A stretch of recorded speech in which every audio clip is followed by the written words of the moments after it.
Hello friends, कैसे हैं आप लोग। आपका स्वागत है मेरे चैनल पर। और आज मैं आपके लिए लेकर के आया हूँ बहुत ही इंटरेस्टिंग टॉपिक जो आपको बहुत बहुत फ़ायदा पहुँचाएगा। देखो, हम सभी लोग अपने करियर को, जॉब को अच्छा बढ़ाने के लिए, हमारे करियर में आगे बढ़ने के लिए लगातार मेहनत करते रहते हैं और नई से नई अपॉर्चुनिटीज़ के लिए भी हम ट्राई करते रहते हैं। लेकिन समस्या ये है कि जो एम्प्लॉयर है, हम कितना अच्छा रिज्यूमे बनाए, हम कितने क्वालिफाइड है, उससे फ़र्क ज़्यादा नहीं पड़ता है। फ़र्क इस चीज़ से पड़ता है कि एम्प्लॉयर के पास में आप किस तरह से नज़र आते हैं। देखिए, ध्यान दीजिए, जो भी हायरिंग मैनेजर है या जो भी एचआर में जो लोग बैठे हुए हैं, वो आपको नहीं जानते हैं, बल्कि वो किसको जानते हैं, वो आपके रिज्यूमे को जानते हैं। जब आप अपना रिज्यूमे अप्लाई करने के दौरान भेजते हो, या फिर वो किसी जॉब पोर्टल जैसे naukri.com, monster.com, शाइन या इंडीड या किसी लिंक्डइन, किसी भी तरह की प्रोफाइल जो होता है, वो जब आपका सामने हायरिंग मैनेजर के सामने जाता है, तो वो उस पर मौजूद इंफॉर्मेशन के हिसाब से आपके बारे में एक धारणा बनाता है कि ये व्यक्ति हमारे काम का है या नहीं है। इसलिए आप कितने भी क्वालिफाइड हो, कितने भी स्किल्ड हो, लेकिन इससे ज़्यादा ज़रूरी ये है कि आप अपने रिज्यूमे को किस तरह से सामने प्रेजेंट करते हो। तो दोस्तों, आज मैं आपको एक थोड़ी सी टिप्स देना चाहता हूं, जिससे कि आप अपने रिज्यूमे को बेहतर कर सकें और किस तरीके की फॉर्मेटिंग करनी चाहिए इसके बारे में मैं आगे भी आने वाले दिनों में काफ़ी वीडियोस बनाऊंगा। लेकिन शुरुआत के तौर पर अभी स्टार्ट करते हैं कि बेसिक चीज़ें जो रिज्यूमे में आपको ध्यान रखनी है वो क्या क्या होनी चाहिए।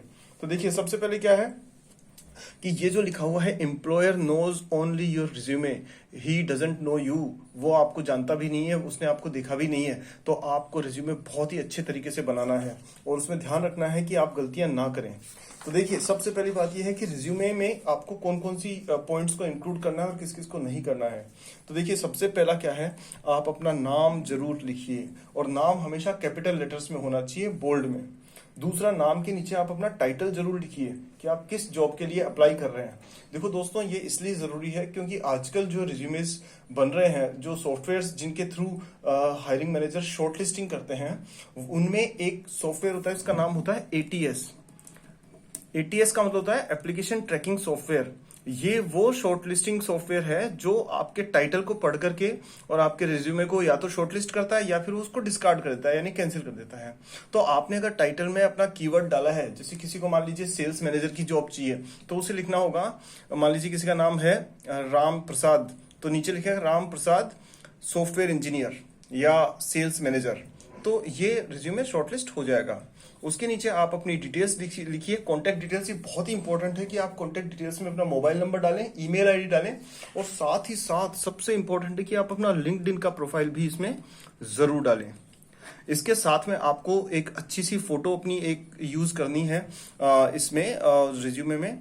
और आप चाहे तो देखिए, माइक्रोसॉफ्ट वर्ड के अंदर बहुत सारे ऑप्शंस हैं जो मैं आने वाले दिनों में आपको बता भी दूंगा किस तरह यूज करने हैं। आप बड़ा सुंदर सा फॉर्मेट बना सकते हैं जिसमें आप अपनी फोटो भी लगा सकते हैं और बाकी की डिटेल्स भी डाल सकते हैं। पर आप, अगर आपकी एक प्रोफेशनल फोटो है तो जरूर इसमें लगाइए। उसका बैकग्राउंड व्हाइट या ग्रे हो तो ज्यादा अच्छा रहेगा, और फॉर्मल ड्रेस में आप उसमें होने चाहिए। इसके बाद दोस्तों, जरूरी है कि आप अपने स्किल्स को, जो भी आपकी प्रोफेशनल स्किल्स है, उनको बुलेट पॉइंट्स में लिखें। बुलेट पॉइंट्स में, या फिर आप उनको अलग से हाईलाइट करके लिखें। जैसे मान लीजिए आपको जावा स्क्रिप्ट आती है, आपको मान लीजिए कोई भी पर्टिकुलर सॉफ्टवेयर लैंग्वेज आती है, या आप इलेक्ट्रिक इंजीनियरिंग में एक्सपर्ट हैं, तो वो आप जरूर इसके अंदर लिखिए। उसके नीचे अगला जो सेक्शन होगा वो होगा आपका समरी का सेक्शन। इस समरी के सेक्शन में आप वो खास तौर पे 4 या 5 सेंटेंसेस लिखिए जो आपकी जिंदगी में आपने अचीवमेंट्स हासिल किए हैं, खास तौर पे प्रोफेशन में। और याद रखिए कि जब आप ये मेंशन करें तो उसमें जरूर लिखें कि हर सेंटेंस में लिखें कि उससे आपके ऑर्गेनाइजेशन को क्या फायदा हुआ। जैसे मान लीजिए आपने सपोज करिए 5 इंपॉर्टेंट डील्स क्लोज किए आपने,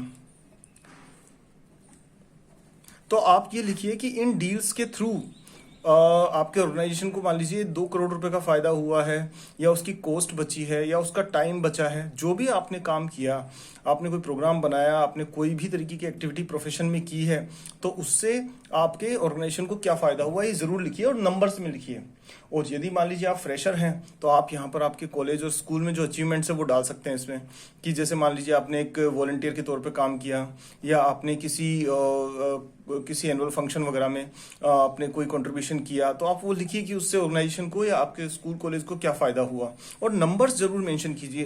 दोस्तों नंबर्स बहुत इंपॉर्टेंट होते हैं, नंबर्स शो करते हैं कि आप एक अचीवर हैं। इसके बाद में एजुकेशन को आप कहाँ रखें, ये बहुत इंपॉर्टेंट है। तो यदि मान लीजिए आपका एजुकेशन स्ट्रॉन्ग पॉइंट है तो आप उसे समरी के ठीक नीचे रखें। लेकिन अगर आपका एजुकेशन काफी पहले की है, या फिर आपके परसेंटेज मार्क्स वगैरह बहुत अच्छे नहीं है, तो आप इसको वर्क एक्स के नीचे लेकर के आए। तो वर्क एक्सपीरियंस जो है वो और एजुकेशन, इन दोनों में आप इंटरचेंज कर सकते हैं। मान लीजिए आपका 4-5 साल से ज्यादा का एक्सपीरियंस है या 3 साल से ज्यादा का एक्सपीरियंस है, तो आप वर्क एक्सपीरियंस को पहले लिखिए और एजुकेशन को उसके बाद में लिखिए। लेकिन अगर आप फ्रेशर हैं तो एजुकेशन को पहले लिखिए और वर्क एक्सपीरियंस को बाद में लिखिए। इन सब के बाद में आप लिखिए इंटरेस्ट। अब ये एक बड़ा इंपॉर्टेंट पॉइंट है। इंटरेस्ट में आप मैंने देखा है लोग कुछ भी लिख देते हैं, गाना गाना, फिल्में देखना, क्रिकेट खेलना, ठीक है, लेकिन आप उन इंटरेस्ट को उस हिसाब से लिखिए। देखिए आपके इंटरेस्ट के बारे में जो एम्प्लॉयर है उसको कोई मतलब नहीं है। आप अपने दोस्तों से बातें करते हैं, दिन भर सोशल मीडिया पे लगे रहते हैं, आपके एम्प्लॉयर को कोई लेना देना नहीं है उससे। वो क्यों जानना चाह रहा है आपके इंटरेस्ट? क्योंकि वो देखना चाह रहा है कि जो रोल आप प्ले करने वाले हैं यहाँ ऑर्गेनाइजेशन में, उसमें आपके इंटरेस्ट से कुछ फायदा मिलेगा कि नहीं मिलेगा। तो जैसे मान लीजिए आप सेल्स जॉब में हैं या सेल्स जॉब के लिए अप्लाई कर रहे हैं, तो आप यहां लिख दीजिए ट्रैवलिंग। क्योंकि पता है कि अगर आपका इंटरेस्ट ट्रैवलिंग है तो आप एक अच्छे सेल्स पर्सन बन सकते हैं। या मान लीजिए आप सपोज करिए आपको क्रिकेट पसंद है, तो आप यहां डाल दीजिए टीम बिल्डिंग या टीम मैनेजमेंट। अगर आपका मान लीजिए टीम लीडर का रोल है और आप अगर कोई मैनेजर के रोल पे जा रहे हैं, तो आप क्रिकेट मेंशन कर सकते हैं। और इसमें भी सिर्फ क्रिकेट मेंशन मत करिए, ट्रैवलिंग मेंशन मत कीजिए, इसके साथ में डिटेल्स भी डालिए कि क्रिकेट में आपने कितने रन बनाए या कितनी बार आपकी टीम लीडरशिप के अंदर या आपकी कैप्टनसी के अंदर टीम जीती है, वो जरूर मेंशन कीजिए। दोस्तों ये कुछ बेसिक चीजें हैं जो मैं चाहता हूं कि आप जब भी रिज्यूम बनाएं तो उनको ध्यान रखिए, और इससे मैं गारंटीड 101% कह सकता हूं कि आपको सक्सेस मिलेगी ही मिलेगी। ऐसा कोई कारण नहीं है कि आपका रिज्यूमे शॉर्टलिस्ट ना हो। और कोशिश कीजिए कि ज्यादा से ज्यादा अपने जॉब से रिलेटेड इंफॉर्मेशन आप इसके अंदर डाल दें, जिससे कि आपका रिज्यूमे शॉर्टलिस्ट जरूर हो। तो आप ये ध्यान रखिएगा। इसके अंदर एक लास्ट जो मैं टिप देना चाहता हूं आपको, वो ये है कि आप जब भी रिज्यूमे बनाए तो हमेशा जॉब डिस्क्रिप्शन इसमें इसको जरूर पढ़ें कि जिस पोजीशन के लिए आप अप्लाई करना चाहते हैं उसका जॉब डिस्क्रिप्शन जरूर पढ़ें, और इसमें से आप निकाल लीजिए इंपॉर्टेंट कीवर्ड्स। ठीक है, ये कीवर्ड्स आपको देखने में मिल जाएंगे उसमें। जैसे मान लीजिए कोई गोल ओरिएंटेड पूछ रहा है, या किसी ने ये कहा कि आपका कम्युनिकेशन स्किल अच्छे होने चाहिए, तो ये सारी डिटेल्स आपको जॉब डिस्क्रिप्शन में मिल जाएगी। और यही जो कीवर्ड्स हैं वो आप अपने रिज्यूमे में जगह जगह पर उसको डाल दीजिए उसको। तो इससे क्या होगा, जब आपका रिज्यूमे बनेगा तो उसके अंदर जगह जगह पर कीवर्ड्स होंगे, और इससे आपका रिज्यूमे जब भी एटीएस सॉफ्टवेयर उसको स्कैन करेगा तो वो आपका शॉर्टलिस्ट होकर के सीधा हायरिंग मैनेजर के हाथ में पहुंच जाएगा और आपको इंटरव्यू कॉल्स आने शुरू हो जाएंगे। ठीक है दोस्तों, तो मैं उम्मीद करता हूं कि आपको इन्फॉर्मेशन अच्छी लगी होगी, और अगर आपको अच्छी लगी है तो जरूर इसको ज्यादा से ज्यादा लोगों तक फैलाएं। हो सकता है आपके किसी दोस्त, आपके किसी रिश्तेदार, किसी का भी इससे भला हो सके। और दोस्तों इसको बनाने में मेहनत लगती है, तो मैं चाहता हूं कि आप मेरा उत्साह बढ़ाने के लिए एक लाइक बटन पे भी क्लिक कर दीजिए।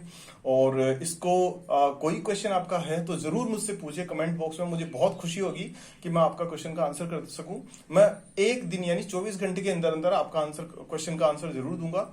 और इसको आपको अगर इस तरीके की वीडियोस चाहते हैं कि आपको टाइम टाइम पर मिलती रहे, क्योंकि ये मैंने बस एक स्टार्टिंग की है और बहुत सारे वीडियोस आपके साथ शेयर करने वाला हूं, जिसमें आपकी करियर की बहुत बहुत इंपॉर्टेंट चीजें आने वाली है। आपका करियर एकदम से स्काई रॉकेट कर जाएगा। यानी कि आप अगर एवरेज जिंदगी जी रहे हैं तो आप बहुत शानदार जिंदगी जीने लग जाएंगे। आपको आपकी ड्रीम जॉब आराम से मिल जाएगी। तो अगर आप ये सब चाहते हैं तो मेरे चैनल को अभी सब्सक्राइब कर दीजिए और बेल का बटन भी क्लिक कर दीजिए, ताकि आपको मेरी वीडियो तुरंत मिल जाए। तो दोस्तों अगली बार फिर दोबारा किसी ऐसे ही टॉपिक के साथ में फिर मिलेंगे आपके करियर को बढ़ाने के लिए। Thank you so much. Please take care of yourself and bye bye.